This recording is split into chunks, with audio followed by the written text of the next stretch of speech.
out to Chilly Willy Weekend, MotoRamblings myself. I'm going to go down here and give Frank a hard time for at least 2.5 full days. But looking forward to coming down here, meeting a few people. Down here in the Uwharrie National Forest, an area I've never actually ridden a motorcycle. But we got about 16 more miles of I-40, then we're going to start heading south towards the Troy, North Carolina area.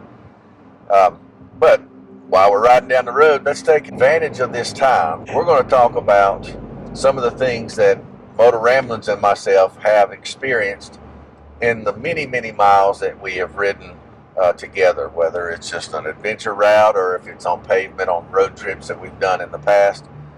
We're going to reach way back into the back of the brain housing group and see if we can't come up with a couple of these stories.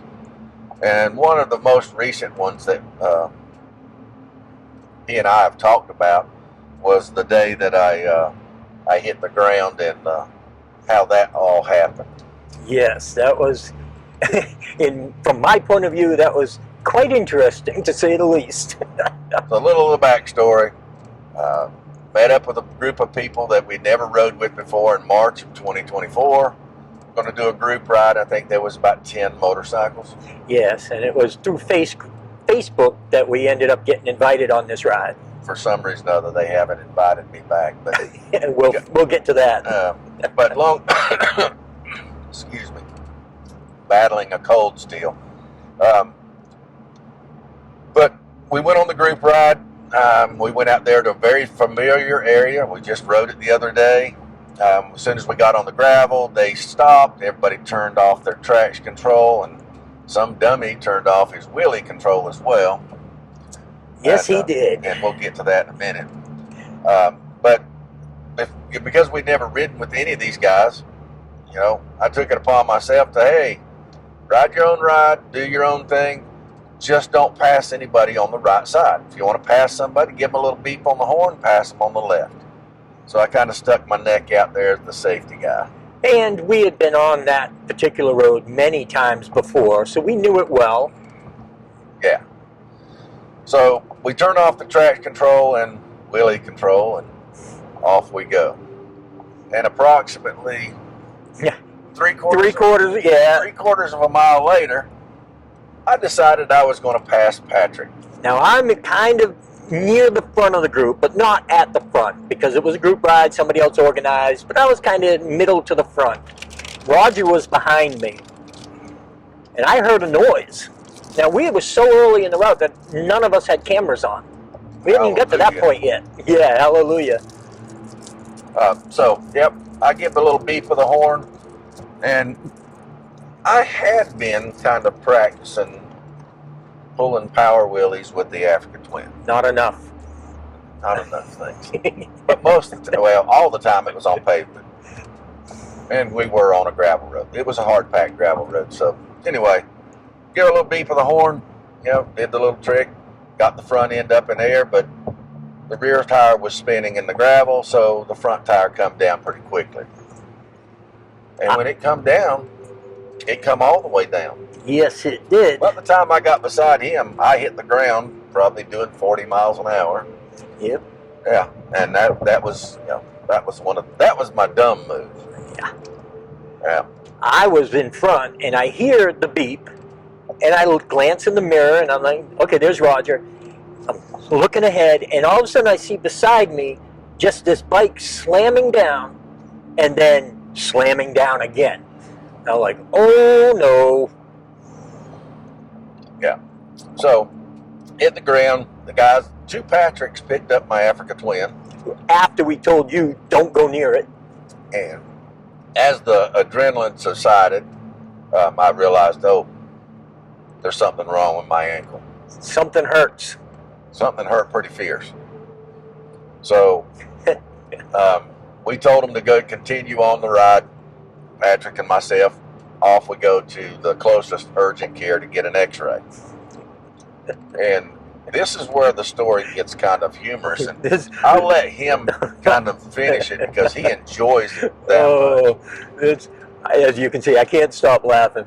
We get to the urgent care. Oh, funny. He's positive that his ankle's broken.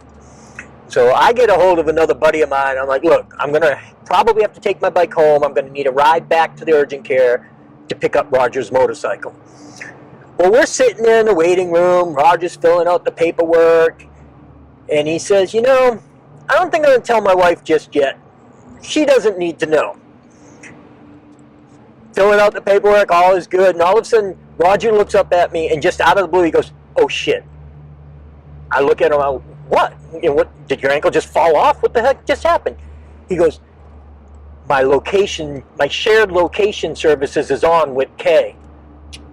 I just busted out. Well, you missed a step because I called her I was going to let you do that part. so that she wouldn't call me.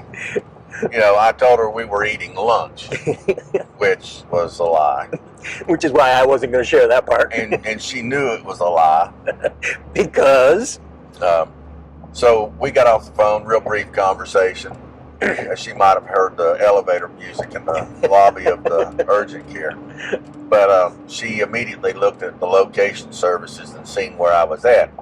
And approximately 12 and a half minutes later, Patrick bailed on me, ran out the door and left like a rocket. I left after he told me the location services were on. Yeah, she was none too happy with me. And then when she heard how it happened, she was not very pleased with me at all. Yep. But this one thinks it's hilarious. It just cracked me up because of his reaction. When he suddenly realized that he was sharing his location, the look on his face was like, oh, I'm in deep trouble now. And I was. But it's always a good idea if you don't have a spot tracker or inReach. It's always a good idea to share your location with, you know, your loved ones. That way, if something goes sideways and you pop a wheelie and you're not successful on a group ride that you never went on before. And have never been on again. It's kind of, yeah, we haven't been invited back. I wonder why. But that was the last of my wheelie days too. Yes. I'll do it to pop a wheel up and get over something, but I'm not going to be doing power wheelies anymore because we were scooting. We were scooting pretty good, and you had been practicing. I didn't know you'd been practicing, and I just heard this noise, and I look over just in time to see your front wheel come down, and then the whole bike go down on its right side. Run out of real estate, hit that rear brake, blocked it up, and down she went. Yep. And the front wheel didn't land flat on that nice hard-packed gravel road. It landed on the very edge where all the loose stuff was. But yeah, I'm sure if you ride with somebody long enough, you'll have your share of dumb stories. We'll be back with the next episode. Well, before you go, tell them how long we have been riding together, on and off pavement. Oh, I don't know. 2 weeks. It's been a decade plus, and thousands upon thousands, if not 100,000 miles together. I would say we've crested the 100. Is that your phone? That's you telling us that we're going to Chilly Willy Weekend. Oh, yeah. All right, we're going to get off here. We'll come up with another one in a few minutes. Stay out of the way.